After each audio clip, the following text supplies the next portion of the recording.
Supapi, Gaji Olaria, Singolio, Olarabiani. I have many names here. It's a little confusing.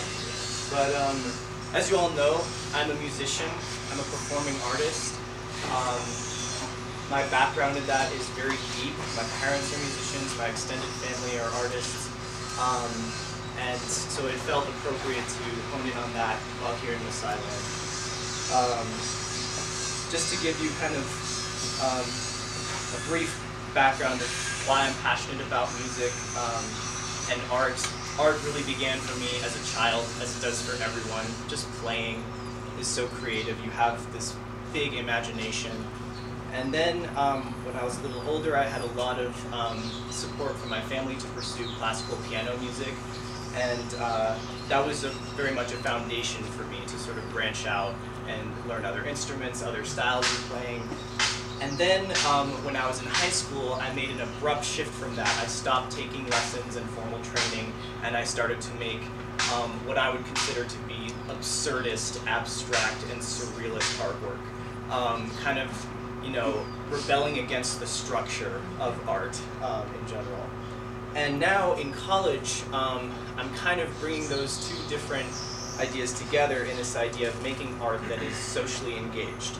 And so that has really informed what my focus has been for my bachelor's and master's studies, which is interdisciplinary studies, which means a combination of everything, but centering art and journalism in that. And so I really have these, this one question that kind of is focusing that, which is how does art function as critical research in cultural studies and in social justice studies? And within that, another question has come up, just how can art communicate culture? Because I feel that when we talk about culture, when we talk about social justice, language, the language that we use can be very limited in how we are able to truly communicate. And I think that's where art and music comes in, because it is a universal language. We don't all speak the same spoken language, the same written languages, but with music, with dance, with singing, we can start to understand each other a little better, I think. So today I want to present some songs that have been shared by the guides here. To begin, I just want to give a brief introduction to what I've learned Maasai music is. So music and dance are very much centered in the way of life here. I kind of went into this project with the assumption that indigenous culture and forms of art are static or confined to age-old traditions. And I found this to not be the case at all in Maasai culture, where music is very much directed to communicate the present moment. There are consistent components to the music, like songs that correspond with specific events or ceremonies, melodies that follow a particular scale or mode. There are words that are repeated, which act as chants or like a rhythmic form. And there are always the traditional dances that accompany the songs. And however, the current moment is always present in whatever's happening, whatever events or ceremonies, whatever achievements are being celebrated in the community. So the Morans are, the current generation of Morans are those who write and compose the music. While women and children and elders are welcome to sing, they are not composing as much. It is believed, or it is custom, that the current generation of Morans are the voice of the community. And so overall, there is just a lot of community in the music. We're often singing together, and it's about expressing praise, gratitude, and motivation in their community, which makes singing and music a significant form of cultural power and resilience. And I think it also cultivates a sense of identity and rootedness amongst the Moran generation to serve as elders for the coming Maasai generations. So the first song I want to share is Olperelongo, or Olperelongo, which was the first song that the guides sang when they arrived here at the center. So.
So that was featuring James and Asanga. Thank you so much for sharing that. So Olperelongo is a song that celebrates the current generation of Morons. It is an expression of praise among their group. In each verse, they celebrate the strengths and characteristics of specific members of the group. They will sing about a fellow Moron who is a skilled herdsman or one who is a skilled artist. These praises are sung to bring a sense of pride and integrity to their generation and to their home. This song can be sung in Moran ceremonies. Olperelongo was sung for us when the Morans in training to become guides first arrived at the Dopoi Center. It was a celebration of welcoming and served as a way of introductions and salutations. Moving into the next song, this is Enteti, which was sung by the whole group.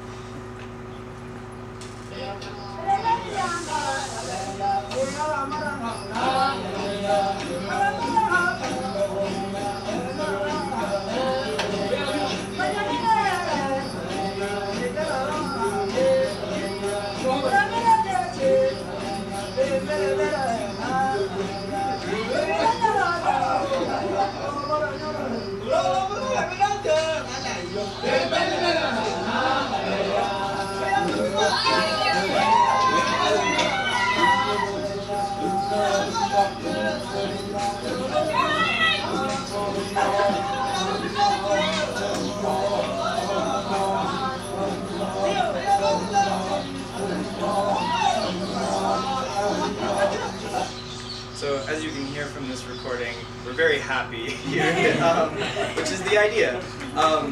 Enteti is sung by the current generation of Morons, expressing gratitude and praise to past and future Moran generations. It also acknowledges any members of the community they are grateful to, such as their families and friends.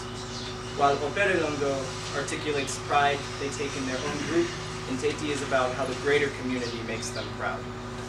In this song, the word aleyo is chanted and repeated. Some of the guides that I spoke to believed this word to mean above, as a way of emphasizing pride and gratitude to whom the song is speaking about. I also interviewed Olekewa, who told me that he does not think that there is a direct translation of this word, given that there isn't a precise meaning in Ma. Therefore, aleyo is a way of setting the rhythm or tempo, and acts as a musical word, like la or humming. Between the chants of aleyo, Morans will sing the names of people who they are grateful to. This song was frequently sung in the evenings before Olingoti.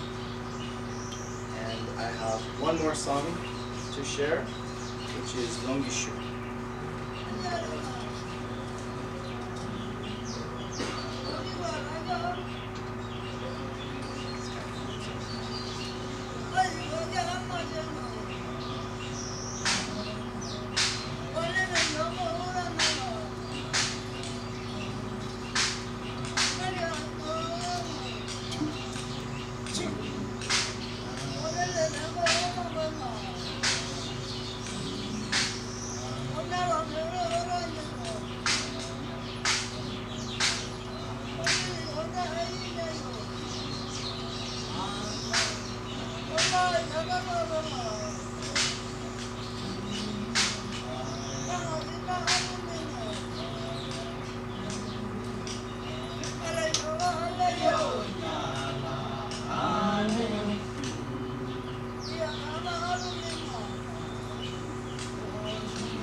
these words that you hear are celebrating the time when the Morons were out in the bush with their cattle, and they were returning home. So they sing to remember their happiness, their excitement in coming home, and in continuing their path to become elders, to be with their community again. The words praise their cattle and their safe return. So those are the 3 songs that I have to share. I wanted to talk just a little bit about the other part of my project, which was Maidame and Olekewa wanted me to write a song for graduation, which I had started on my own, just feeling really inspired by the Ma language and wanting to incorporate it into music of my own. And when I was asked to center this in the course project, and part of our initiative with this museum is to counter the general culture of museums throughout the world, which generally tends to misrepresent indigenous cultures throughout the world. It kind of paints them as something that is extinct or going extinct, something that is not currently happening. And so also there just is this sort of, I guess, whitewashing that tends to happen in museums, where there is a very strong colonial narrative that is dominant. And so when I was asked to write a song as part of this work, I felt a little conflicted about that, just in how much space I was taking up being a non-Maasai person writing in Ma. And so, but there was a moment where I had to sort of, address that positionality, but I had to overcome that fear. Because I think that this is what intercultural collaboration is all about. It's what music is all about, it's what art is all about. And really just being given a task by Olekewa and Maidame and rising to it. And in that sense, what I learned is that it's not just about leaving space, it's about taking the space that you are asked to take. So that was a big learning lesson for me. This work is certainly going to continue. Something I will be working on as part of my senior projects and also my graduate studies and capstone work. Will be compiling all of this work that I've done into making it virtually accessible in blog format or website format, so that it can be collaborative. People can pick up where I've left off. I also intend to return here to the Dopoi Center next summer of 2023, to do my capstone project on this project. And yeah, I also want to give special thanks to Osanga, to Leon, and to James, and to Alan, and Olekewa, and to Finn and Mary. All of you have been just incredibly supportive of this work and offering insight and knowledge. And yes, thank you so much, everybody. Ashe Oleng.